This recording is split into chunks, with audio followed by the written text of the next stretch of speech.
안녕하세요. 미국 간호사 영옥입니다. 여러분 잘 계시죠? 오늘은 여러분이 제일 궁금해하는 미국 간호사가 되는 과정 중에 신분에 대해서 좀 알아보려고 해요. 미국에서 신분을 받으려면, 일을 하려면 일단 월퍼밋이 있어야 되잖아요.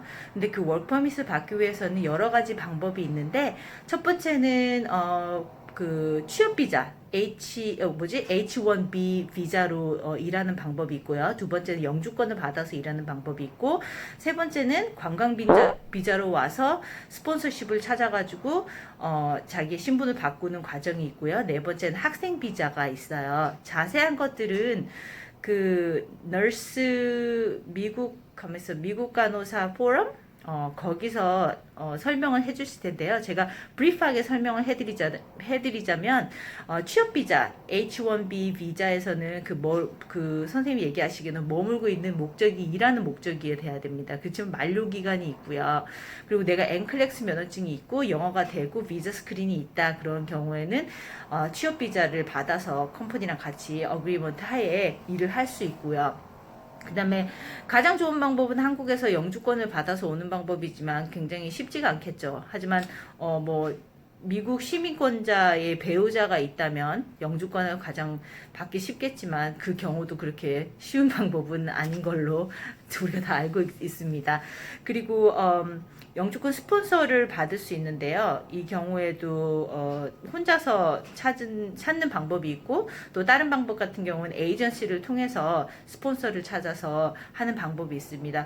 혼자서 하는 방법보다는 에이전시에 돈을 내고 에이전시하고 계약이 체결된 병원하고 서로 이렇게 얘기를 해가지고 내가 중간에 끼지 않고 이렇게 할 수 있는 방법이 있지만, 물론 돈이 좀 들어가겠죠.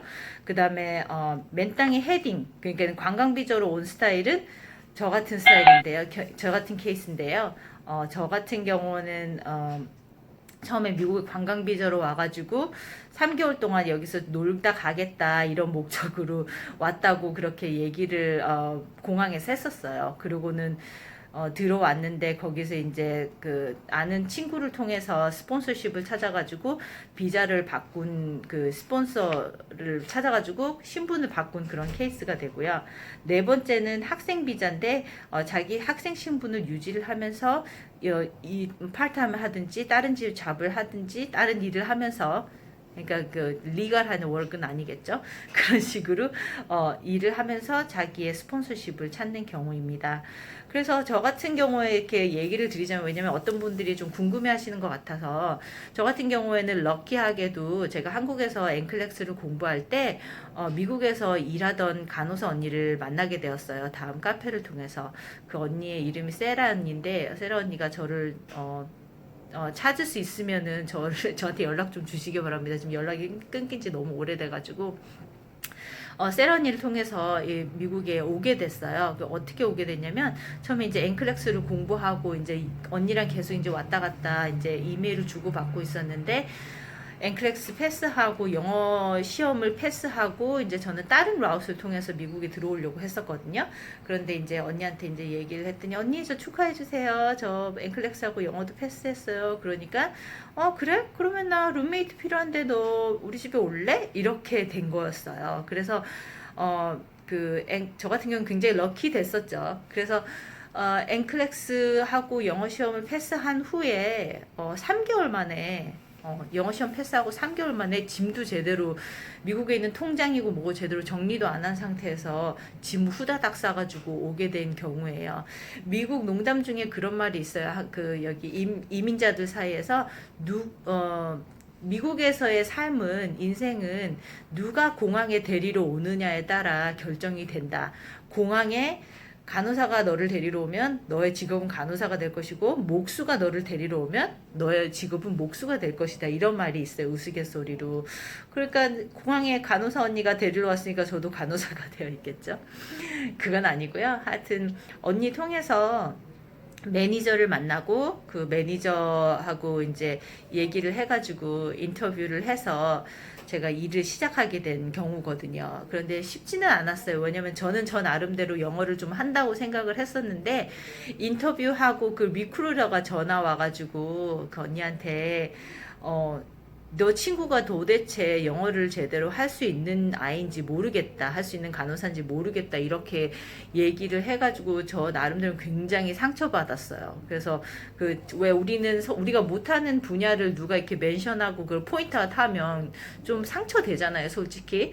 그래서 굉장히 상처받고 처음에 일 시작할 때도 이제 한국 분위기처럼 한국 컬처처럼 제가 이렇게 막 그 좀 험불하고 얘기를 안 하고 해가지고 사람들이 제가 영어를 아예 못하는 사람인 줄 알았다고 그렇게 얘기를 하더라고요.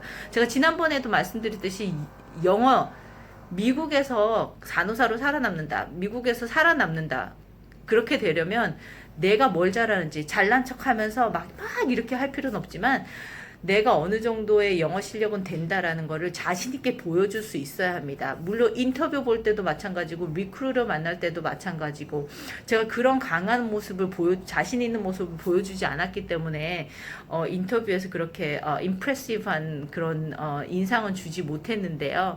그래도 럭키하게 거기서 매니저를 통해서 심장병동에서 이제 일을 시작하게 됐고요. 물론 처음 일 시작할 때 쉽지는 않았어요. 저 같은 경우에는 이게 랭귀지 베리어도 있지만 컬처 샥이 더 컸었던 것 같아요. 한국에서 그 환자를 대하던 그런 저의 간호사인 저의 모습하고 미국에서 이렇게 간호사의 삶은 굉장히 틀리더라고요. 그래서 미국에서 그 병동에서 일을 할 때 굉장히 나이브 한다고 그러죠. 그러니까 이렇게 굉장히 패시브하고 조용하고 이런 간호사들은 굉장히 환자하고 환자하고 환자 패밀리한테 휘둘리기 십상입니다. 그리고 주위의 코워커들한테도 마찬가지고요. 그런 경우가 없기를 바라며 여러분들은 그런 경우가 없기를 바라면서 좀 강인한 정신력 그리고 자기를 표현할 줄 아는 능력 그런 거를 가지고 일을 시작하셨으면 좋겠습니다. 제가 자세한 거는 다른 방법으로 온 그 분들이 여러분들이 좀 있기는 한데 지금 현재 보니까 그 학생 비자에 대해서 좀 말씀드릴게요. 지금 간호사들에 대한 영주권이 열려 있지 않잖아요. 그렇지만 널스 프랙티셔나 석사 과정에 있는 사람들은 조금 럭키 되면은 미국에서 석사 과정을 밟고 나서 그 스폰서십을 찾아가지고 널스 프랙티셔너 일하는 분들은 좀 봤어요. 그래서 여러분들이 그 학교에 대해서 굉장히 궁금한 점이 많으실 텐데 다음 비디오에서는 제가 널스 프랙티셔너 이렇게 발음이 안 돼. 커피를 안 마셔가지고 널스 프랙티셔너가 되는 방법에 대해서 제가 좀 말씀을 드리려고 해요. 또 궁금하신 거 있으면은 저한테 말씀을 주시고요. 저의 미국 일정기는 미국에서 시작한 그 방법은 맨 땅에 헤딩하는 방법이었습니다. 여러분 다음 시간에 또 뵐게요. 빠이.